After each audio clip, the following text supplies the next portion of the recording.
આજે હું શેર કરીશ તમારી સાથે પંચરત્ન ખીચડીની રેસીપી। તો આગળ 2 ચમચી અડદની દાળ લઈ લીધી છે। હવે 2 ચમચી મગની દાળ લઈ લઈશું। 1 ચમચી મસૂરની દાળ લઈ લઈશું અને 2 ચમચી છોડાવાળી મગની દાળ અને 2 ચમચી તુવેરની દાળ।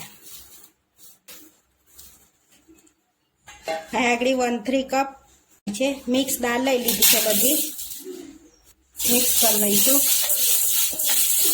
તમે ચણાની દાળ બી લઈ શકો છો। જે માપથી આપણે દાળ લીધી છે એ જ માપથી આપણે ચોખા લેવાના છે। તો અહીં આગળ મેં બાસમતી ચોખા લીધા, તમે કોઈ બી ચોખા લઈ શકો છો। હવે આને 4-5 પાણી આપણે ધોઈ લઈને પછી 2 કલાક માટે પલાળી રાખીશું।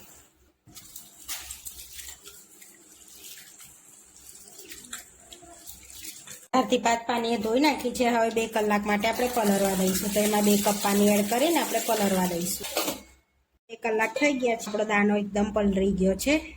આ રીતે દાળનો બી ચોખાનો બી। હવે પાણી કાઢી લઈશું। એમાં આપણે પાણી કાઢી લીધું છે। હવે વઘાર કરી લઈશું।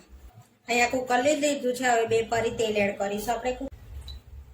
આપણું તેલ ગરમ થઈ ગયું છે। 1 ચમચી રાઈ, 1 ચમચી જીરું એડ કરીને તતડવા દઈશું। ચપટી હિંગ, લવિંગ, મરિયા, ચક્રફૂલ અને સૂકું લાલ મરચું, ખડા મસાલા એડ કરીશું। સિંગદાણા, કઢી લીમડો, લીલા મરચા, 1 ચમચી લસણ આદુની પેસ્ટ અને ડુંગળી કટ કરેલી।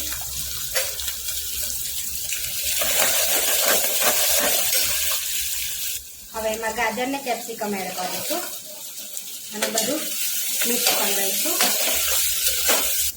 ચપટી હળદર, 1 ચમચી ધાણા જીરું પાવડર, 1 ચમચી લાલ મરચું, અડધી ચમચી ગરમ મસાલો, અડધી ચમચી કિચન મસાલો મિક્સ કરી લઈશું।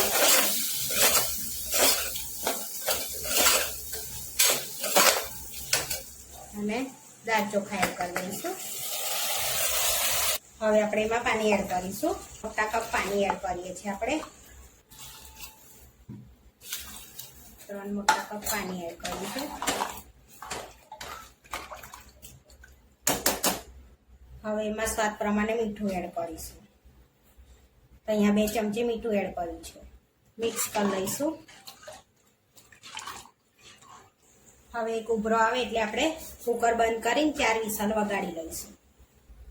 અહીંયા એક ઉભરો આવી ગયો છે। હવે લઈશું, ધીમા તાપે 4 વિસલ કરવાની છે। ચેક કરી લઈશું 3 વિસલ પછી આપણી ખીચડી રેડી થઈ ગઈ। તો આપણી ખીચડી રેડી થઈ ગઈ પંચરત્ન। હવે આપણે એમાં ઘીનો વઘાર કરીશું। તો 2 ચમચી ઘી લઈ લીધું છે। હવે ગરમ કરી લઈશું। થોડા દાણા એડ કરીશું।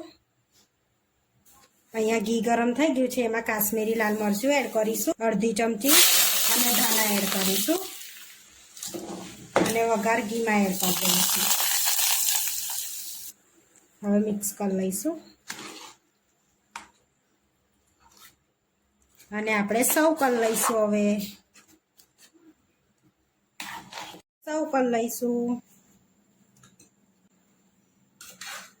અહીંયા આપણે દહીં સાથે સર્વ કરીશું। થોડા દાણા એડ કરીશું આપણે। અહીંયા પાપડ બી લીધા છે આપણે। આપણી પંચરત્ન ખીચડી બનીને રેડી થઈ ગઈ છે। આવા વિડીયો જોવા માટે મારી ચેનલને સબસ્ક્રાઈબ કરો, લાઈક કરો અને શેર કરો અને તમે જરૂરથી ટ્રાય કરો। ફરી મળીશું નવા વિડીયોમાં।